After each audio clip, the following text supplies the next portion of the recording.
Thank you, Madam Speaker, for the opportunity to rise to speak to Bill 23 and specifically to speak to the motion, the amendment to send this to Law Amendments Committee.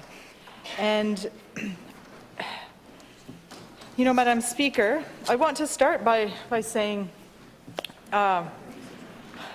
this government has 100% of the power, not 100% of the votes, but 100% of the power, and this is what they're choosing to do with it. They could do anything, but what they choose to do is use their time and resources to undermine unions, to go after unions and the working class, to weaken union movement, and it is really embarrassing. It is the disrespect and disregard shown by this government time after time towards the unions is really terrible. And Madam Speaker, we know that they were not consulted, and in our system, which needs to change, we are not able to hear from them. We are not able to hear the voices of the labour movement, of the union representatives, to hear what they think about this legislation. But that is our job, Madam Speaker, to make sure that we are passing good legislation. Unfortunately, our system doesn't allow for that. We could change it, Madam Speaker. This government could change that. We could bring in motions. We could change the standing rules. We could make it so that at economic policy, we could hear from the experts, hear from those impacted. But no, instead, this government uses their energy to undermine unions, to bring in this type of legislation. We do still have an opportunity to send this to law amendments, to hear their voices, to hear from those who should have been heard from in the beginning on this legislation. We will find out. We will find out if members of this legislature believe we should hear from the unions, that we should hear from the labour movement, that we should hear from experts when we are debating and considering legislation in this House. I have a feeling that we are going to hear that they don't want to hear from them, which is shameful, Madam Speaker. And in addition to all of this, there's a time allocation motion that was tabled this morning. And so there is a limiting of debate happening once again. This is a terrible habit.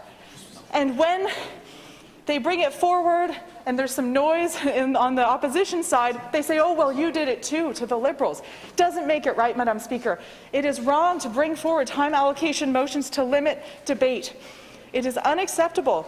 Why are we here? To look at the legislation, to make sure the best laws are passed for New Brunswick, and that is not what is happening here, Madam Speaker. We could come back in January. We'll be here next week. We could be here the week after. We can take the time to listen to the unions, to consider legislation, and it's not just this bill, Madam Speaker.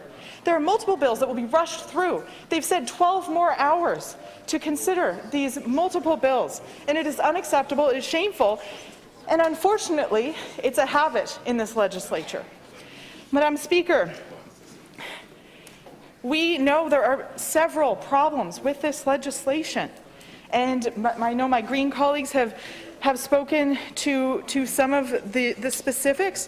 One of them, one really concerning one, is legislating the ability to bring in scab workers.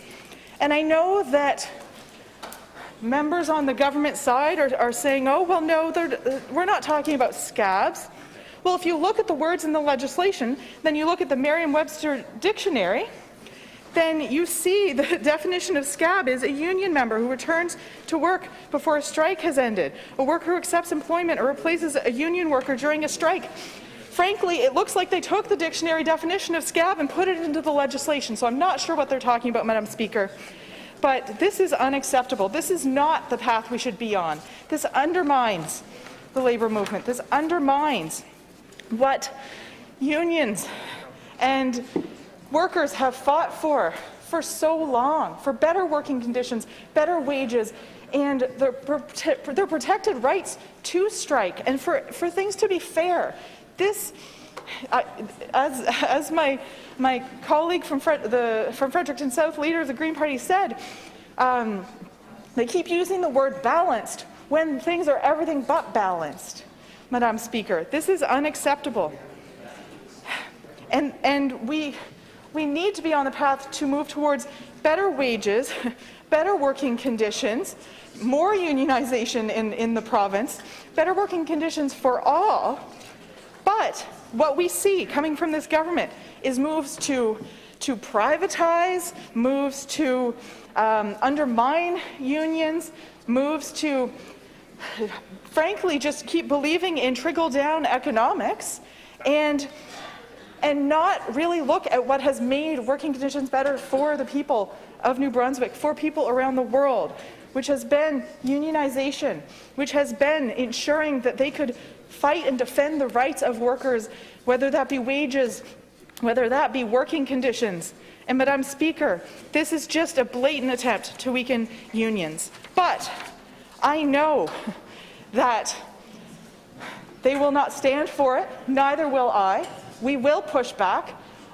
We need systems change. We need the legislature to function properly. And Madam Speaker, this is just clear evidence that it is not working. It is not working for the people of New Brunswick.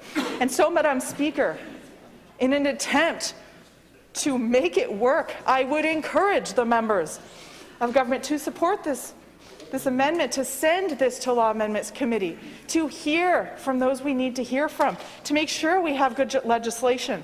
And Madam Speaker, in the absence of that, clearly I will not be able to support this bill. Thank you, Madam Speaker.